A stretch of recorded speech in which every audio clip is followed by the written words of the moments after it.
আর আজকে আমাদের আলেম ওলামা যারা আজকে এই প্রোগ্রামে বাধা দিল, হুজুর, মাওলানা, পীর, তাদের পরস্পরের চরিত্র দেখেন, কথাবার্তা দেখেন, মুখের ভাষা দেখেন, আচরণ দেখেন, আর কোরআনের এই বানু ইসরাইলের ইতিহাস এবং তাদের ঘটনা পড়ে দেখেন, উভয়ের মধ্যে কোনো পার্থক্য খুঁজে পাবেন না।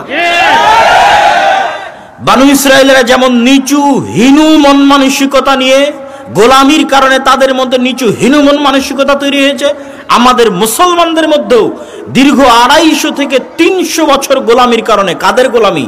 আমরা পাক ভারত বাংলাদেশ করেছে ব্রিটিশদের গোলামি, আফ্রিকারা করেছে স্পেন, ফ্রান্স, জার্মানি, ইতালির গোলামি।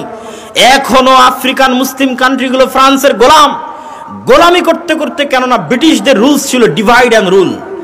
আমি যদি আপনাদের মধ্যে দুটো গ্রুপ করে মারামারি লাগিয়ে দিই, এই দুই গ্রুপে মারামারির কারণে আপনাদের স্বাভাবিক চরিত্র বিকৃত হয়ে যাবে।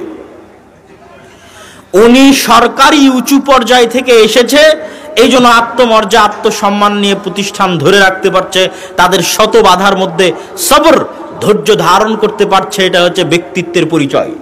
আর যখনই মানুষের মধ্যে এই ব্যক্তিত্ব থাকবে না, এই উন্নত চরিত্র থাকবে না, তখন তারা মারামারি লেগে যাবে, গন্ডগোল, কাটাকাটি তৈরি হবে। আর ওটাই হচ্ছে বানু ইসরাইলদের স্বভাব, তারা যেরকম করত। আর আমি যে আজকে দাবি করলাম আপনাদের সামনে যে ইউসুফ আলাইহিসসালামের মৃত্যুর পরে তারা 300 বছর গোলামি করেছে ফেরাউনের 300 বছর গোলামিতে তাদের স্বাভাবিক চরিত্র নষ্ট হয়ে গেছে। তারা মুসা আলাইহিসসালামের সাথে ছেলে খেলামো করছে, নিমক হারামি করছে। আর এই জন্যই আল্লাহ সুবহানাহু ওয়া তাআলা মুসা আলাইহিসসালামকে ফেরাউনের বাড়িতে মানুষ করেছেন। কেননা ফেরাউনের বাড়িতে মানুষ না হলে মুসা আলাইহিসসালাম স্বাভাবিক আত্মমর্যাদা, আত্মসম্মান নিয়ে বড় হতে পারতেন না, গোলাম হিসেবে বড় হতেন। আর গোলামের আত্মমর্যাদা, আত্মসম্মান থাকে না, গোলামের উঁচু ব্যক্তিত্ব থাকে না।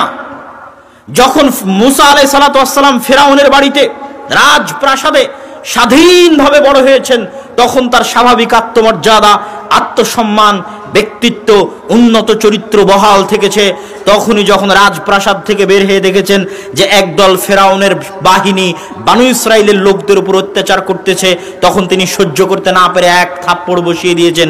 এই থাপ্পড় বসিয়ে দেওয়ার জাজবা গোলামের থাকে না, এই থাপ্পড় বসিয়ে দেওয়ার জাজবা গোলামের মধ্যে তৈরি হয় না। এই থাপ্পড় বসিয়ে দেওয়ার জাজবা মুসা আলাইহিস সালামের মধ্যে এসেছে স্বাধীনভাবে বড় হওয়ার জন্য, আত্মমর্যাদা, আত্মসম্মান নিয়ে বড় হওয়ার জন্য।